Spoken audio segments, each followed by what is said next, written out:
जी जल्दी चलिए, देखिए आपके घर के बाहर एम्बुलेंस आई है। गायत्री भागती हुई दरवाजे पर आती है। तभी उसकी बहू चांदनी को एम्बुलेंस से बाहर लाया जाता है। हे भगवान, ये मेरी बहू को क्या हो गया? एक्सीडेंट हो गया माँ जी।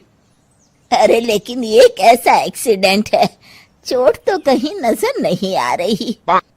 अरे माँ जी, दिमाग में अंदरूनी चोट लगी है और ये अपनी याददाश्त खो बैठी है। हैं? मेरी बहू याददाश्त खो बैठी है, अब क्या होगा? आप फिक्र मत करिए, बस इनका अच्छे तरीके से ख्याल रखिए। मैंने दवाइयाँ दे दी हैं, अब मैं चलता हूँ। अगले दिन, अब तेरी तबीयत कैसी है बहू? बहू? किसकी बहू? हम भैरवगढ़ के ठाकुर विक्रम सिंह की बेटी रूपवती हैं। हम एक राजकुमारी हैं और तुम हमारी दासी हो बुढ़िया। अरे बेटा विशाल, बहू कैसी बहकी बातें कर रही है। अरे कुछ मत पूछो माँ, रात को मुझसे अपने पैर दबा रही थी। सर पर चोट लगने की वजह से इसका दिमाग पूरी तरह खराब हो गया है और ये अपने आप को राजकुमारी समझ रही है।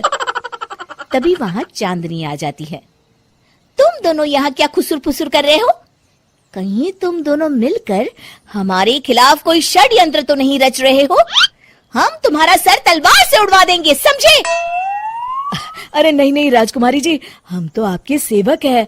भला हमारी इतनी हिम्मत? कहिए, आपने यहाँ हॉल में आने का कष्ट कैसे किया? हमें बहुत भूख लगी है। ए दासी, जल्दी से हमारे लिए भोजन का प्रबंध करो। आज हम शाही कबाब खाएंगे। विशाल अपनी माँ को चांदनी की बात मानने के लिए इशारा करता है। ठीक है राजकुमारी जी, मैं अभी आपके लिए भोजन लेकर आती हूँ। इस तरह विशाल और उसकी माँ ना चाहते हुए भी चांदनी की जी हजूरी में लगे रहते हैं। लाओ माँ, जल्दी से मेरा टिफिन दो, मुझे देर हो रही है। अरे ठहर जा, जरा दम तो लेने दे मुझे। सारे घर का काम मुझे अकेली को करना पड़ता है। तेरी बीवी तो राजकुमारी बनी बैठी है, सारा दिन हुक्म चलाती रहती है। अरे माँ, मेरा भी तो यही हाल है। फिलहाल तुम मेरा टिफिन दे दो, मैं चला। रुको, कहाँ जा रहे हो? अरे मर गया रे, ये कहाँ से आ धमकी? आज हमारा जुहू चौपाटी घूमने का मूड है और हमें अपने लिए नई साड़ियाँ भी खरीदनी है। चलो जल्दी से अपना वाहन निकालो और हमें ले चलो। अरे अब तो मैं गया काम से।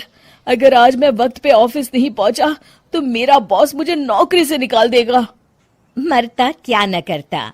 आखिरकार विशाल चांदनी को घुमाने ले जाता है और चांदनी अपने लिए ढेर सारी शॉपिंग भी करती है। ए दासी, टीवी पर कपिल शर्मा के आने का समय हो गया है, जल्दी से टीवी शुरू करो। अरे वाह, कपिल शर्मा तुझे याद है, बाकी कुछ याद नहीं। बहू तू तो बड़ी चालू लगती है, अपने फायदे की हर चीज तुझे याद रहती है। मैं तो तेरी इस अजीब बीमारी से परेशान हो गई हूँ।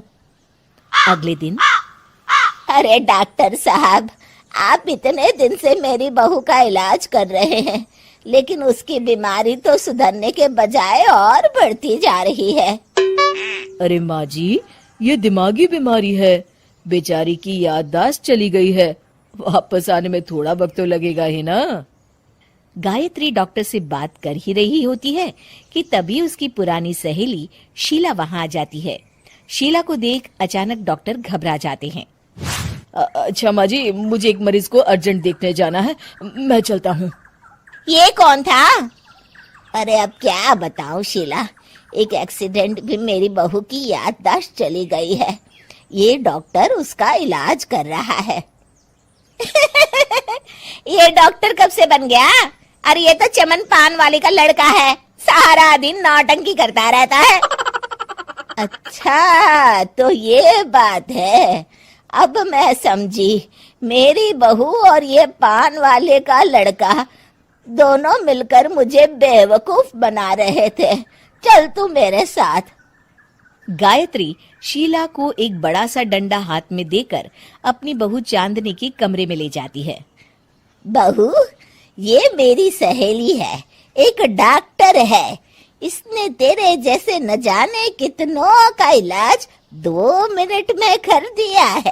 इसका कहना है कि सर पर जहाँ चोट लगी हो, अगर उसी जगह दोबारा किसी बड़े डंडे से जोर से मारा जाए तो मरीज की याददाश्त वापस आ जाती है। देख, हम डंडा भी लाए हैं।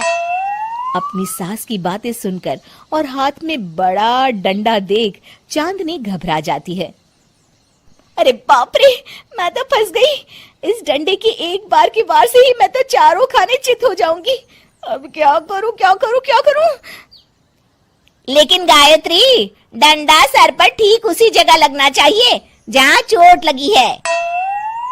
अरे तू चिंता मत कर, 2-4 बार मारूंगी तो एक बार तो सही जगह लग ही जाएगा ना। चल बहू, तैयार हो जा। अरे नहीं नहीं माँ जी, मुझे मत मारिए।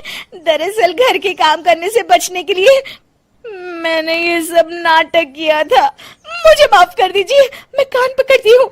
दोबारा ऐसी गलती कभी नहीं करूंगी।